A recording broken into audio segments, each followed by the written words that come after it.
Hello, আসসালামু আলাইকুম। আশা করছি যে যেখান থেকে ভিডিওটা অন করছেন সকলেই আল্লাহর রহমতে ভালো আছেন।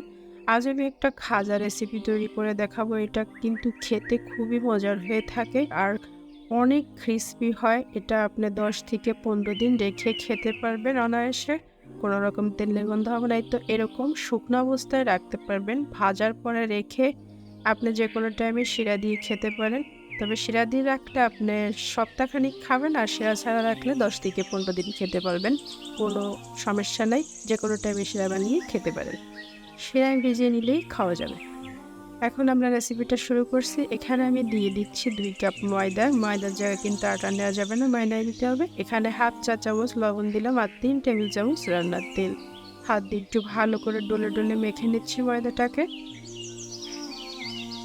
পানি দিচ্ছি আমি এখানে ১.৫ কাপ। অল্প অল্প করে পানি দিয়ে ডোটাকে তৈরি করতে হবে। একবারে পানি সব ঢেলে দেওয়া যাবে না।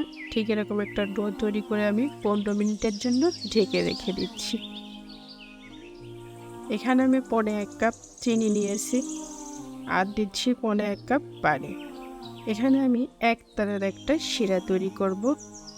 জাস্ট একতার। এটা একতারের একটা শিরা তৈরি করে নিলাম। এখানে আমি ১ টেবিল চামচের মতো দিয়ে দিচ্ছি লেবুর রস, যাতে শিরাটা জমাট না বেঁধে যায়। আর যদিও জমাট বাঁধে তাহলে আপনি ফের যখন শিরাটা দিতে যাবেন তখন একটু পানি মিক্স করে আবার জাল দিয়ে নিলেই তৈরি হয়ে যাবে। এখানে আমি ৩ টেবিল চামচ কর্নফ্লাওয়ার নিচ্ছি আর ৩ টেবিল চামচ রান্নার তেল। এখানে একটা ব্যাটার তৈরি হবে। ভালো করে একটা ব্যাটার তৈরি করে নিচ্ছি, কোনো রকম লাম্পস জানি না থাকে ভিতরে। ব্যাটারটা তৈরি করে একটা সাইডে সরিয়ে রেখে আমি একটা পিঁড়ির উপর কিছুটা শুকনো ময়দা ছিটিয়ে নিয়ে যে ডোটা তৈরি করেছিলাম ওটা আরও একটুখানি ছেনে নিয়ে লিচি কেটে নিলাম। এখানে আমার ৬টা লিচি হয়েছে। হাত দিয়ে আমি ডুলে ডুলে বলে রাখা দিয়ে নিচ্ছি। ঠিক এভাবে করে সবগুলোকে আমি বলে রাখা দিয়ে সরিয়ে রেখে একটা করে নিয়ে এখন জাস্ট রেগুলার রুটির মতো করে বেলে নিতে হবে। প্রথমে সবগুলো রুটি আমি একবারে বেলে নিচ্ছি। বেলে একটা প্লেটের উপর উঠিয়ে নেব, তারপর বসে দেখাচ্ছি। সবগুলোকেও বেলে নিচ্ছি। এখন একটা রুটির উপর যে আমি কর্নফ্লাওয়ার আর তেলের যে একটা ব্যাটার তৈরি করেছিলাম একটা ব্রাশের সাহায্যে আমি রুটির উপর ডলে ডলে দিচ্ছি, তারপরে শুকনো ময়দা ছিটিয়ে দিচ্ছি।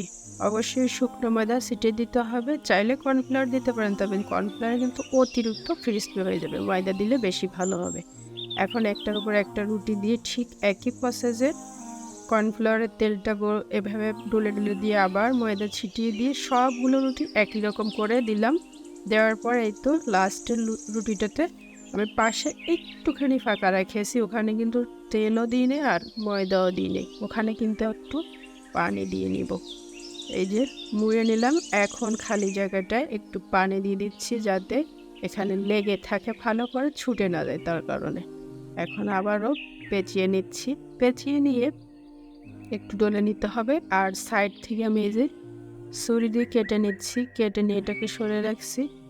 আর এভাবে করে আপনি আপনার সাইজ মতো আপনি কেটে নিতে পারেন। আমি এভাবে কেটে নিচ্ছি সবগুলোকে।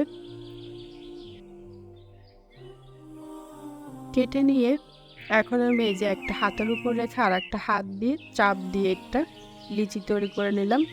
এখানে সামান্য ময়দা ছিটিয়ে যেরকম আমরা লুচি তৈরি করি ঠিক সেরকম একটা আকার দিয়ে বেলে নিতে হবে। লুচির থেকে বেশি বড় করলে কিন্তু ভালো হবে না। একদম লুচি যেভাবে আমরা তৈরি করি ঠিক ততটুকুই এটাকে বেলে নিতে হবে, তাহলে কিন্তু তেলে ভাজতে সুবিধা হবে।